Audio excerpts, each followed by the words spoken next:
Welcome to my e-course made by the Creative Art 16 since 2017. This course has been available for a long time and it can be found on the 5 section of the New Daily Story on Facebook, and also here on the page. If you scroll down, you'll see all the resources, so you can just go through it or you can ask me. No, I'm going to go step by step here today doing this course for you. So we're going to start with this one: book content, summary, introduction, content, conclusion, illustration.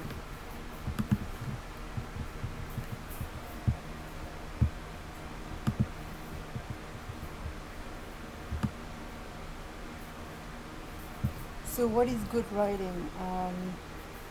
So what makes good writing? What makes someone a good writer? So instructor wonder whether anyone can really be taught to write and why their students don't know how to write by now. So to begin to understand what makes writing and writers good, we need to ask a larger question: what is writing?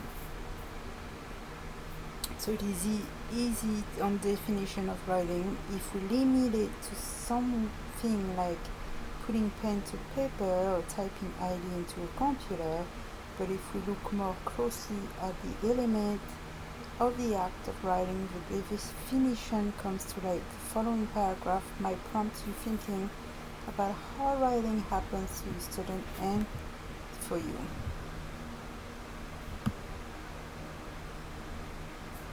So writing is a response. We write because we are reacting to someone or something.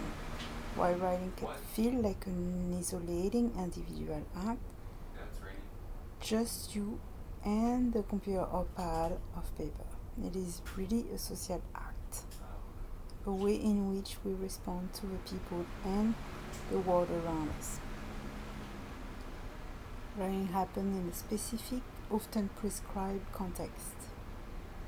We are not just writing, we are always writing to an audience for some particular purpose. When we write, we do so because we want, need, or have been required to create a fixed space for someone to receive and react to our ideas. Understanding this social or rhetorical context. Who a reader may be, why they want to read our ideas, when and where they will be reading. How they might view us as writers governs some of the choices we make.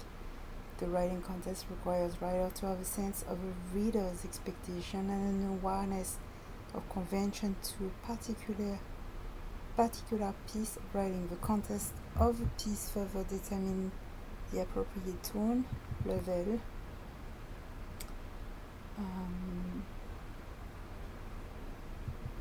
get that down here.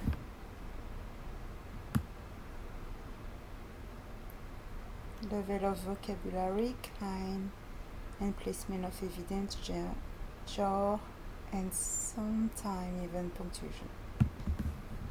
So writing is linear. In order to communicate effectively, we need to order our words and ideas on the page in ways that make sense to the reader. We name the requirement in various ways: grammar, logic, or flow. While we would agree with an organization is important, the process of lining up ideas is far from simple and is not always recognized as writing.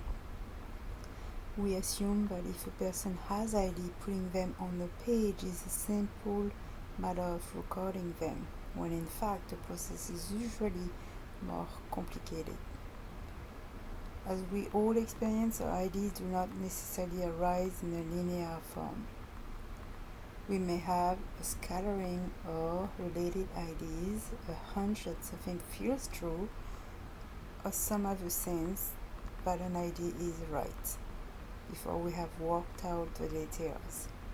It is often through the act of writing that we begin to create the logical relationship that develops the idea into something that someone else may receive and perhaps find interesting.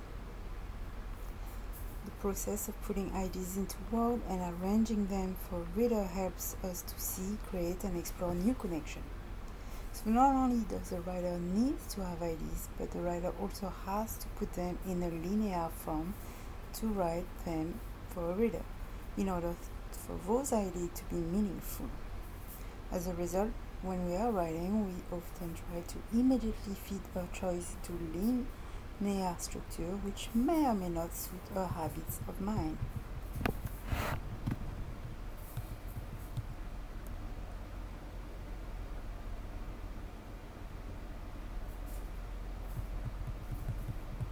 Now, just a minute.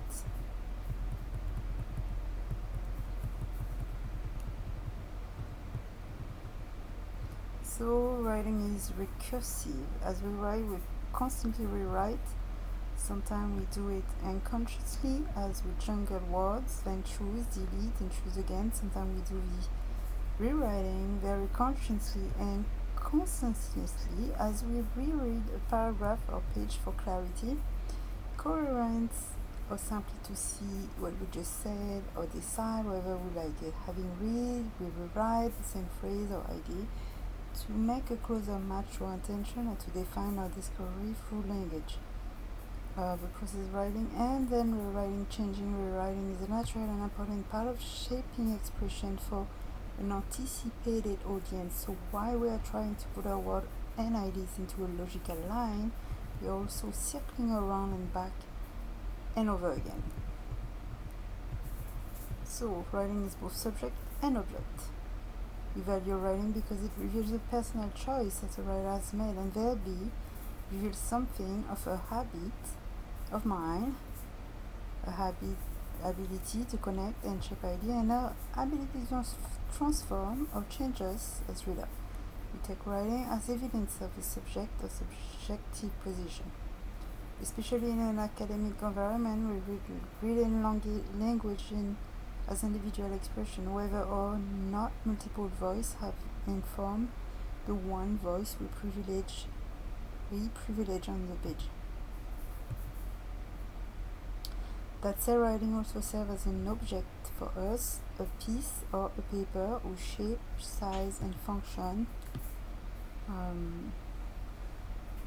it allows us to remove a person's idea from the confine of her head and fix those ideas in another place, a place where they will be evaluated according to standard objectively.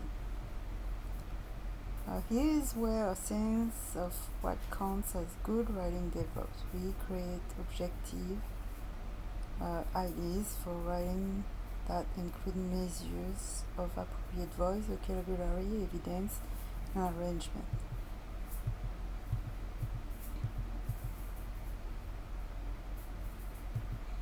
It creates space both for the individual and the idea, subject and object, to coexist so that we can both judge the merits of the individual voicing the idea and content the idea of the page. So writing is decision making. It may sound obvious, but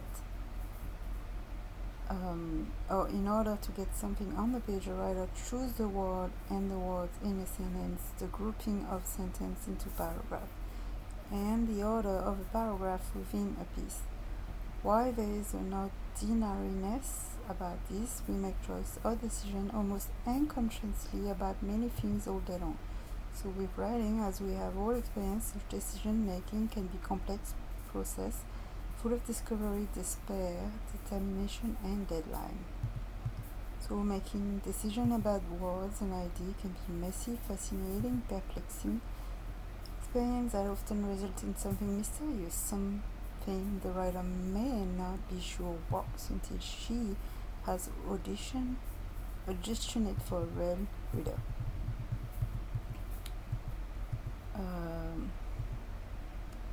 Writing is a process containing with decision-making, linearity, social context, subjectivity, and objectivity.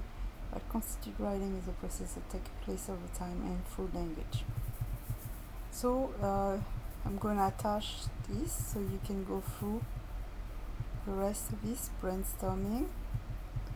Here is really good at introducing your how to put your words, thoughts together, put your idea together into one big idea. And then you have brainstorming technique,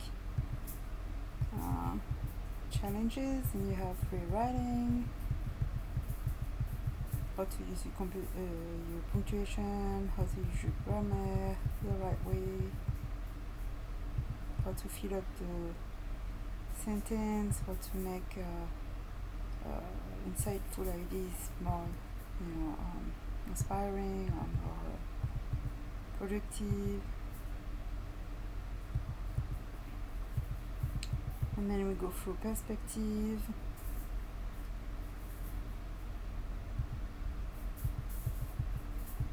So here's a little exercise for you to do.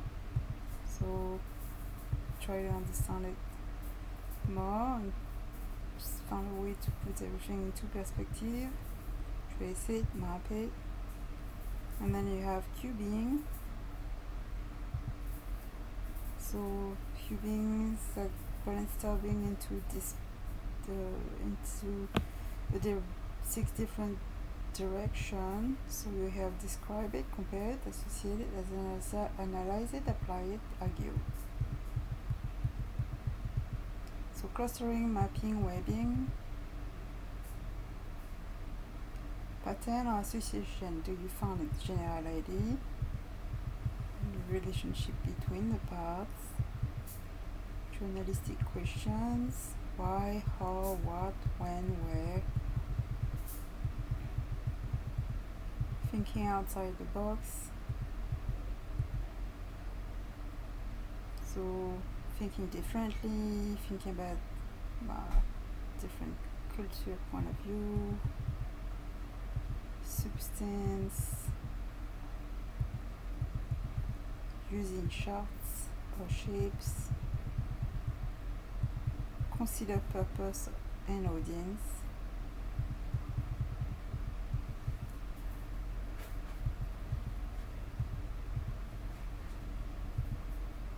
and then going through dictionary, thesaurus, encyclopedia to understand your words, what your suggestion of different word, or if you're using the right word for the meaning. Reorganizing draft and argument. So this is going to do it for this course, and I'm going to go through the next course on editing.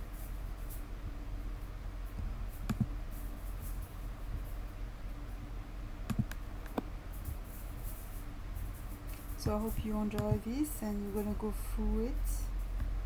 And if you have any questions, just post it directly under this post.